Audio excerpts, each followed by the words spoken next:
Même ces ministres ont été pris de court. La visite n'était pas inscrite à l'agenda. Une surprise nommée Emmanuel Macron à Marseille ce matin, dans les quartiers nord de la ville, gangrénés par le trafic de drogue depuis des années.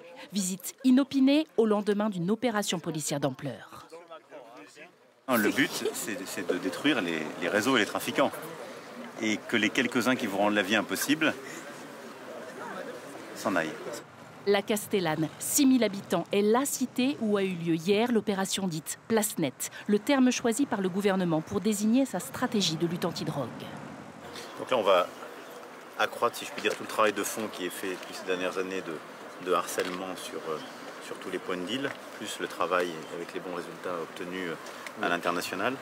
Hier, les policiers ont procédé à un vaste coup de filet. Depuis le début de l'opération en 2021, sur 149 points de deal, 70 ont été fermés sans être reconstitués ailleurs. Le but, c'est d'être présent tout le temps, en fait. Alors, même si on est identifié, c'est pas grave.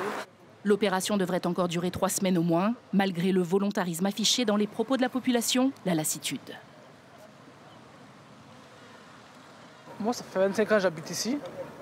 Je vous avoue, j'ai un peu marre de tout ça. J'aimerais que ça s'arrête. Mais bon, après, je pense pas que ça va s'arrêter parce qu'il y aura des générations qui vont, on va dire, remplacer. Et il faut aussi sensibiliser les consommateurs. Parce que je pense que s'il n'y a pas de consommateurs, il y aura moins de drogue. Ça fait 50 ans qu'on vit dans un taudis. C'est un taudis. Oui, on est dans le quartier. Moi, j'ai mes parents là-bas. La guerre de territoire pour le contrôle des points de deal a ensanglanté Marseille comme jamais en 2023, avec 49 personnes tuées, dont 4 victimes collatérales.